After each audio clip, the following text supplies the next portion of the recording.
ಎಲ್ರಿಗೂ ನಮಸ್ಕಾರ. ನನ್ನ ಯೂಟ್ಯೂಬ್ ಚಾನಲ್ಗೆ ಎಲ್ಲರಿಗೂ ಹೃತ್ಪೂರ್ವಕವಾಗಿ ಸುಸ್ವಾಗತ. ಇವತ್ತಿನ ಶ್ಲೋಕ 24ನೇ ಶ್ಲೋಕ ಆಗಿರುತ್ತೆ. ಇವತ್ತಿನ ಶ್ಲೋಕ ಹೇಳುತ್ತೆ, ನಮ್ಮ ಜೀವನದಲ್ಲಿ ನಾವು ಏನೇನಾಗ್ಲಿ ಒಂದು ಸಮಾಜದಲ್ಲಿ ಕರ್ತವ್ಯವನ್ನು ಮಾಡುವಾಗ ನಮ್ಮ ಸಮಾಜದಲ್ಲಿ ನಮ್ಗೆ ಒಂದು ಜವಾಬ್ದಾರಿ ಕೊಟ್ಟಿರ್ತಾರೆ. ಆ ಜವಾಬ್ದಾರಿಯನ್ನು ನಾವು ನಿರಂತರವಾಗಿ ಮಾಡಿದರೆ ನಮ್ಮ ಜೀವನದಲ್ಲಿ ನಾವು ಆ ಸಮಾಜಕ್ಕೆ ಕೊಡುವ ಕೊಡುಗೆಗಳು ಏನೇನಂತ ಇವತ್ತು ತಿಳ್ಕೊಳ್ಳೋಣ. ಮತ್ತು ಇವತ್ತು ಹೇಳುತ್ತೆ ಶ್ಲೋಕ, ನಮ್ಮ ಜೀವನದಲ್ಲಿ ಏನನ್ನಾಗ್ಲಿ ಕಂಡುಕೊಳ್ಳೋದು ಅಂದ್ರೆ ನಮ್ಮ ಸುತ್ತಮುತ್ತಲಿನ ಜೀವಿಗಳಾಗ್ಲಿ ನಮ್ಮ ಒಂದು ಸ್ವರೂಪ ಅಂದ್ಕೊಂಡು ಬದುಕ್ತಿರೋರಿಗೆ ಎಲ್ಲರಿಗೂ ಒಂದು ಉಪದೇಶ ಆಗಿರ್ಬೇಕು ಅನ್ನೋದಕ್ಕೆ ಈ ಶ್ಲೋಕನೇ ಕಾರಣ ಆಗಿದೆ. ಮತ್ತು ಇವತ್ತಿನ ಶ್ಲೋಕ ಒಂದು ಸಮಾಜದಲ್ಲಿ ನಾವು ಯಾವ ತರ ಇರಬೇಕು ಮತ್ತು ಸಮಾಜದಲ್ಲಿ ನಾವು ಯಾವ ತರ ಒಂದು ಒಳ್ಳೆ ಅಭಿಪ್ರಾಯದಿಂದ ಇರಬೇಕು ಮತ್ತು ಸಮಾಜದಲ್ಲಿ ನಮ್ಮ ಜೀವನ ಚರಿತ್ರೆಯನ್ನು ಯಾವ ತರ ಇಟ್ಕೊಳ್ಬೇಕು ಮತ್ತು ನಮ್ಮ ಜೀವನದಲ್ಲಿ ಸಾಕಷ್ಟು ಸಮಸ್ಯೆಗಳು ಬಂದಾಗ ನಮ್ಮ ಸಮಾಜ ಅಂತ ಇರುತ್ತೆ, ಅಲ್ಲಿ ಹೋಗಿ ಈ ತರ ಆಗಿದೆ ನಾವೇನ್ ಮಾಡಬೇಕು ಅಂತ ಹೇಳಿದಾಗ ಅವರು ಮಾಡೋ ಒಂದು ಸಹಕಾರದಿಂದ ನಮ್ಮ ಜೀವನ ಒಂದು ಸ್ವಲ್ಪವಾದರೂ ಬದಲಾಗಬಹುದು ಅನ್ನೋದಕ್ಕೆ ಈ ಶ್ಲೋಕನೇ ಕಾರಣವಾಗಿದೆ. ಮತ್ತು ಶ್ರೀ ಕೃಷ್ಣ ಪರಮಾತ್ಮ ಅವರು ಒಂದು ಹೇಳ್ತಾರೆ, ಮುಂದಿನ 24ನೇ ಶ್ಲೋಕಕ್ಕೆ ನಿಮ್ಗೆ ತಿಳಿಸ್ತೀನಿ. ಆ ಶ್ಲೋಕದಲ್ಲಿ ಹೇಳ್ತಾರೆ, ನಾನು ನಿಯಮಿತ ಕರ್ತವ್ಯವನ್ನು ಮಾಡದಿದ್ದರೆ ನಿಮ್ಮ ಜೀವನವನ್ನು ನಾಶವಾಗುತ್ತದೆ. ಅದಕ್ಕಾಗಿ ನಿಮ್ಮ ಕರ್ತವ್ಯವನ್ನು ನೀವು ಸತತವಾಗಿ ಮಾಡಿ ನಿಮ್ಮ ಸಮಾಜದಲ್ಲಿ ನೀವೇನಾದ್ರೂ ಒಂದು ಹೊಣೆ ಹೊತ್ಕೊಳ್ಳಿ ಅನ್ನೋದಕ್ಕೆ ಈ ಶ್ಲೋಕನೇ ಕಾರಣವಾಗಿದೆ. ಹಾಗಾಗಿ ಈ ಶ್ಲೋಕವನ್ನು ಸಂಪೂರ್ಣವಾಗಿ ನೋಡಿ. ಮತ್ತು ಇವತ್ತಿನ ಶ್ಲೋಕ ಒಂದು ನಿಯಮಿತ ಜೀವನದ ಒಂದು ಕರ್ತವ್ಯದ ಬಗ್ಗೆ ಬಹಳ ಸಂಪೂರ್ಣವಾಗಿ ತಿಳಿಸಿದ್ದಾರೆ. ಹಾಗಾಗಿ ಈ ಶ್ಲೋಕವನ್ನು ಸಂಪೂರ್ಣವಾಗಿ ನೋಡಿ. 24ನೇ ಶ್ಲೋಕವನ್ನು ಒಂದು ಒಳ್ಳೆ ಅಭಿಪ್ರಾಯದಿಂದ ಇಟ್ಕೊಳ್ಳಿ. ಮತ್ತು ಇವತ್ತಿನ ಶ್ಲೋಕ ನಮ್ಮ ಸಮಾಜದಲ್ಲಿ ಒಂದು ಒಳ್ಳೆ ಅಭಿಪ್ರಾಯ ತರಬಹುದು. ಹಾಗಾಗಿ ಇವತ್ತಿನ ಶ್ಲೋಕವನ್ನು ಸಂಪೂರ್ಣವಾಗಿ ನೋಡಿ. ಮತ್ತು ಇವತ್ತಿನ ಶ್ಲೋಕದಲ್ಲಿ ಒಂದು ಒಳ್ಳೆ ಅಭಿಪ್ರಾಯಗಳು ಇದಾವೆ. ಬನ್ನಿ ಆ ಶ್ಲೋಕ ಏನಿದೆ ಮತ್ತು ನಮ್ಮ ಜೀವನಕ್ಕೆ ಏನು ಸಂಬಂಧಪಡುತ್ತೆ ಅಂತ ತಿಳ್ಕೊಳ್ಳೋಣ. 24ನೇ ಶ್ಲೋಕ ಹೇಳುತ್ತೆ, ಉಚಿತ್ಸೇದೇಯೂರ್ಯಂ ಲೋಕಾನಂ ಕುಯರ್ವಂ ಕರ್ಮಾಚಿದಾಹಂ ಸಜ್ಞಕರಾರಸ್ಯಂ ಚಹ ಕರ್ತ್ಯ ಸಮಂ ಪನ್ಯಾ ಮಿಮಂ ಪ್ರಜಾ.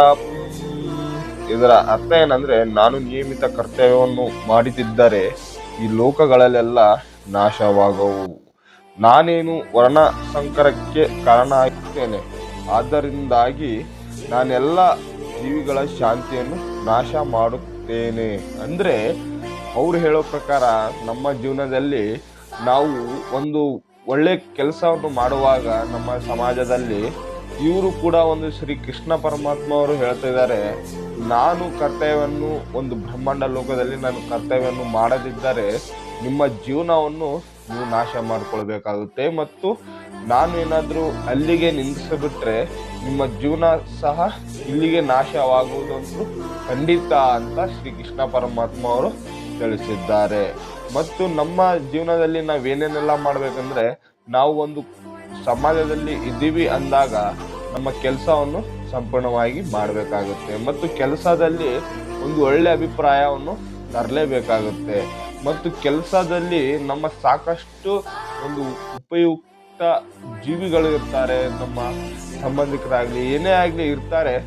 ನಾವು ಅವರ ಒಂದು ಜವಾಬ್ದಾರಿ ಕೊಟ್ಟಿರ್ತಾರೆ, ನಮ್ಗೆ ಈ ತರ ಮಾಡಬೇಕು, ನೀವು ಈ ತರ ಸಮಾಜದಲ್ಲಿ ಒಂದು ಗೌರವಯುತವಾಗಿ ಕೆಲಸವನ್ನು ನಿರಂತರವಾಗಿ ಮಾಡಬೇಕು ಅಂದಾಗ ನಮ್ಮ ಕೆಲಸವನ್ನು ನಾವು ಸತತವಾಗಿ ಮಾಡಿದರೆ ಮಾತ್ರ ಒಂದು ಸಮಾಜವನ್ನು ಎತ್ತರಕ್ಕೆ ತಗೊಂಡು ಹೋಗಬಹುದು.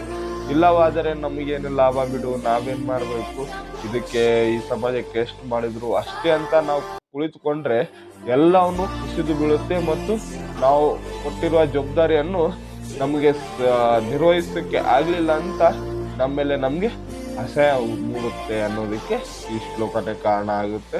ಮತ್ತು ಇವತ್ತಿನ ದಿನದಲ್ಲಿ ಸಮಾಜ ಅಂತ ಬಂದಾಗ ಯಾರು ಸಹ ಮುಂದೆ ಬರೋದಿಲ್ಲ.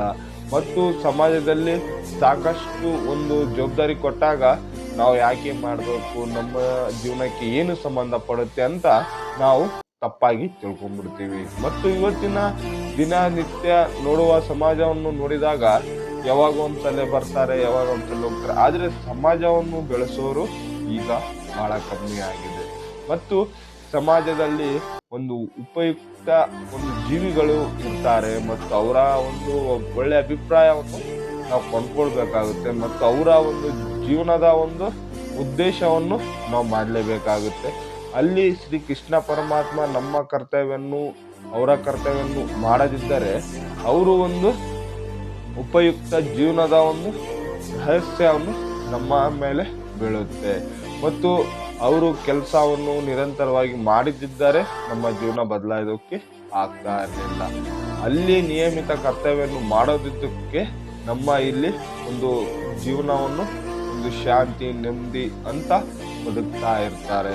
ಹಾಗಾಗಿ ನಿಮ್ಮ ಸುತ್ತಮುತ್ತಲಿನ ಸಮಾಜದಲ್ಲಿ ನೀವು ಏನಾದರೂ ಇದ್ದರೆ ನಿಮ್ಮ ಸಮಾಜಕ್ಕೆ ಏನಾದರೂ ಒಂದು ಕೊಡುಗೆ ಕೊಡಿ. ಇಲ್ಲಾಂದರೆ ನಿಮ್ಮ ಸಮಾಜದಲ್ಲಿ ನೀವು ಒಂದು ಜವಾಬ್ದಾರಿ ತಗೊಂಡು ಆ ಜವಾಬ್ದಾರಿಯನ್ನು ಸಹ ಒಂದು ಕರ್ತವ್ಯವನ್ನು ಮಾಡಿಕೊಂಡು ಹೋಗಿ ಮತ್ತು ನಿಮ್ಮ ಸುತ್ತಮುತ್ತಲಿನ ಒಂದು ಒಳ್ಳೆ ಜನರಿಗೆ ಒಂದು ಉದ್ದೇಶವಾಗಿರಿ ಅನ್ನೋದಕ್ಕೆ ಈ ಶ್ಲೋಕನ ಕಾರಣ ಆಗಿದೆ. ಒಂದು ಉದಾಹರಣೆಗಾದರೆ ದುಡಿತಿದ್ದರೆ ಒಂದು ನೆಮ್ಮದಿಯಾಗಿರುತ್ತೆ, ಅವರು ಸಹ ಕುಳಿತುಕೊಂಡ್ರೆ ಮುಗಿತು, ಅಲ್ಲಿಗೆ ನೆಮ್ಮದಿನೇ ಹಾಳಾಗುತ್ತೆ. ಅದೇ ರೀತಿಯಾಗಿ ನಮ್ಮ ಸಮಾಜ ಅಂತ ನಾವು ಬದುಕಬೇಕಾಗುತ್ತೆ. ನಮ್ಮ ಸಮಾಜದಲ್ಲಿ ನಾವು ಕಾರ್ಯನಿರ್ವಾಹಕವಾಗಿ ಕೆಲಸವನ್ನು ಮಾಡ್ತಾನೆ ಇರಬೇಕಾಗುತ್ತೆ. ಹಾಗಾಗಿ ಈ ಶ್ಲೋಕ ಸಮಾಜದ ಸಲುವಾಗಿ ಇದೆ. ಹಾಗಾಗಿ ಈ ಶ್ಲೋಕವನ್ನು ಸಂಪೂರ್ಣವಾಗಿ ತಿಳಿದಿದೆ ಅಂತ ಭಾವಿಸ್ತೀನಿ. ಮತ್ತು ಇವತ್ತಿನ ಶ್ಲೋಕ ನಿಮ್ಮ ಸುತ್ತಮುತ್ತಲಿನ ಸಮಾಜದಕ್ಕೋಸ್ಕರ ಈ ಶ್ಲೋಕ ಬಂದಿದೆ. ಹಾಗಾಗಿ ಈ ಶ್ಲೋಕವನ್ನು ನಿಮ್ಮ ಒಂದು ಸಮಾಜದಲ್ಲಿ ಈ ಶ್ಲೋಕವನ್ನು ತಿಳಿಸಿ ನಿಮ್ಮ ಶ್ಲೋಕ ಒಂದು ನೋಡಿ ಮತ್ತು ನನ್ನ ಚಾನೆಲ್ನ ನೀವು ಸಬ್ಸ್ಕ್ರೈಬ್ ಮಾಡಿಲ್ಲ ಅಂದರೆ ಈ ಥರ ಶ್ಲೋಕಗಳು ನಿಮಗೆ ವಿಡಿಯೋ ಅಪ್ಡೇಟ್ ಇಮಿಡಿಯೇಟ್ಲಿ ಆಗಿ ಸಿಗೋದಿಲ್ಲ. ಹಾಗಾಗಿ ನೀವು ಸಬ್ಸ್ಕ್ರೈಬ್ ಮಾಡಿದರೆ ಇಮಿಡಿಯೇಟ್ಲಿ ಆಗಿ ಸಿಗುತ್ತೆ. ಮತ್ತು ಇವತ್ತಿನ ಶ್ಲೋಕ ಇಲ್ಲಿಗೆ ಮುಕ್ತಾಯಗೊಳಿಸ್ತೀನಿ. ಒಂದು ಶ್ರೀಕೃಷ್ಣ ಪರಮಾತ್ಮನ ಜಪ ಮಾಡಿ ಬನ್ನಿ. ಶ್ರೀಕೃಷ್ಣ ಪರಮಾತ್ಮನ ಜಪ ಮಾಡೋಣ. ಹರೇ ಕೃಷ್ಣ ಕೃಷ್ಣ ಕೃಷ್ಣ ಹರೇ ಹರೇ, ಹರೇ ರಾಮ್ ರಾಮ್ ರಾಮ್ ಹರೇ ಹರೇ. ಎಲ್ಲರಿಗೂ ನಮಸ್ಕಾರ.